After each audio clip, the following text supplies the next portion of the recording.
Good morning. Hi, everybody. My name's Jeff Martin. I'm the mayor of Hamilton Township, and it's my honor and privilege to be with you today to read you a story, Ghost Busted. My daughter loves ghosts, and so I thought this would be a perfect book to share with you and read with you today.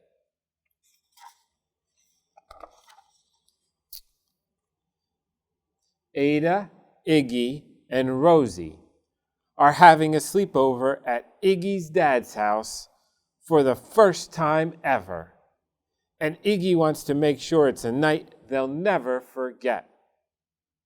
My dad used to have the most epic sleepovers here when he was a kid, explains Iggy.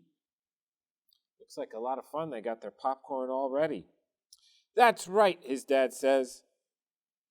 My friend and I would play ping pong, eat yummy snacks, and tell spooky stories.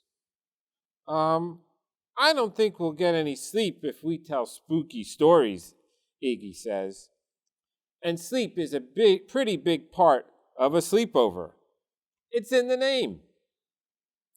Iggy's dad chuckles. Good point. We'll save the scary stories for another time. Have a fun sleepover, kiddos.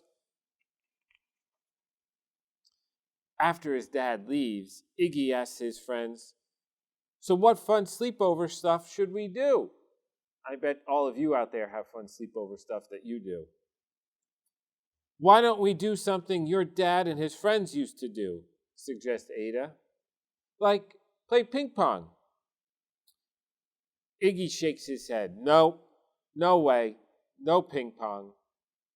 Ada and Rosie are confused. Why doesn't Iggy want to play ping pong? Dad's old ping pong table's in the basement, Iggy says with a nervous gulp. And the basement is haunted. Rosie is thrilled. Yes! I've always wanted to meet a ghost. Best sleepover ever! Ada has tons of questions for Iggy. What does the ghost look like? What's its name? Did you talk to it? Can it float through walls? Iggy can't answer any of these questions, though, since he hasn't exactly talked to the ghost or seen it. He's never even gone down to the basement because it's too spooky. Then how do you know there's a ghost down there? Asks Ada. Well, sometimes when I'm walking past the basement door, the lights flicker on and off, and I hear a scary voice say, Howler's hungry. The ghost name is Howler? Asks Rosie. Cute.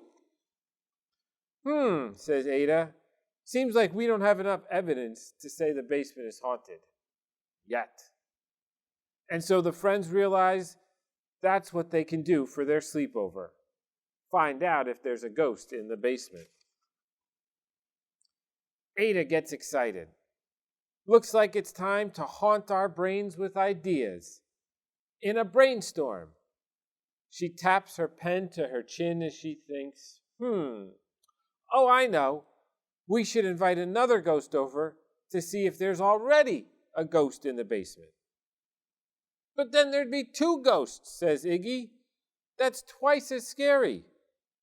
True, says Rosie, and they might not get along. Trust me, you don't want ghost drama in your house. Rosie thinks they should make goggles that would help them see ghosts. But I'm pretty sure we need purple space gas to make ghost goggles. So we'd have to travel through the galaxy to find some. I think our sleepover would be over by the time we got back, says Iggy. Iggy proposes a new idea. What if we design a ghost sucker-upper that can trap ghosts? Rosie doesn't like this idea, though, because it could hurt the ghost. Iggy didn't think about that. You're right. I don't want to hurt anyone, even a ghost.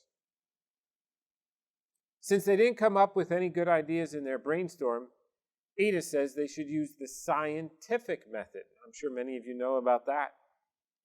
First, they need to start with a question. Is the basement haunted? Then they'll do background research. form a hypothesis, and test with experiments. Luckily, Rosie has done tons of ghost research. She explains that according to spooky legends, ghosts make the temperature really cold, show up in photos as balls of white light, and cause electricity to go bonkers. And if you smell something weird, there's probably a ghost around. Ada thinks they have their hypothesis. There's a ghost in the basement. Now, they need to test with experiments to see if their hypothesis is correct. If we build a device based on what we know about ghosts, then we'll be able to collect evidence and see if there's one in the basement or not. Even Iggy likes this idea. Yeah, we can call the device the spooky scanner. In the lab, the three scientists built their spooky scanner with a thermometer to see if the air gets cold, a baby monitor to listen for weird noises, and a camera to take a picture of the ghost. Now we just have to put the spooky scanner in the basement so we can start collecting evidence, says Ada. They make their way down to the basement, which is dark and creepy. Iggy doesn't like this one bit. Suddenly, the lights flicker on and off, and a deep voice rolls, "Howler's hungry." Iggy screams and bumps into something in the dark. Crash! "Ah, I'm out of here," he cries, then sprints back up the stairs. Rosie and Ada set the spooky scanner down and hurry after him. Once they're safe at the top of the stairs, Iggy says, "See, I told you it's haunted." "That was definitely spooky," agrees Ada. "But we still don't have enough evidence to prove there's a ghost." Just then, the baby monitor makes a crackling noise and they hear, "Howler's hungry." "Oh no," squeaks Iggy. I'm too young to be ghost grub." Ada quickly clicks the remote of the spooky scanner to take a photo in the basement. They return to the basement to collect their evidence, even though they're all a little scared. "The basement is colder now," says Ada, chattering through her teeth. "Yep, it's definitely ghostly cold down here." Next, they check their camera. It took a photo of a ball of white light, just like a ghost. Iggy notices something else weird. "What's that smell?" "It smells like garlic." Wait a minute, the temperature is cold. The camera took a photo of a ball of white light. The electricity is going bonkers. And there's a weird smell. Looks like they proved their hypothesis. There is a ghost down there. Suddenly, the lights flicker on and off, and they hear a loud howl. The kids scream, run upstairs, and bump into Iggy's dad. "What's the matter, kiddos?" Ada, Iggy, and Rosie explain that the basement is haunted and that the ghost's name is Howler, says Rosie. "Howler, huh?" Iggy's dad says. "Wow, that must have been really spooky. But I think I have an explanation for everything, and it doesn't involve a ghost. Come with me." So the kids follow him back downstairs. "There's a bad fuse down here," says Iggy's dad. "That's why the electricity's been acting wacky."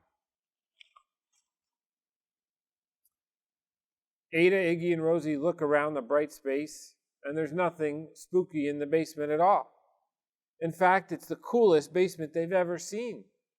It has a TV, lots of books, an old-school arcade game, and a huge ping-pong table. "My friends and I used to love playing all the games down here," says Iggy's dad. "Like this one. It's called Howler's Hungry." Ada, Iggy, and Rosie share a surprised look. Oh, the scary voice wasn't a ghost. It was an arcade game. They take a closer look around the basement and see ice cubes spilling out of an open cooler on the floor.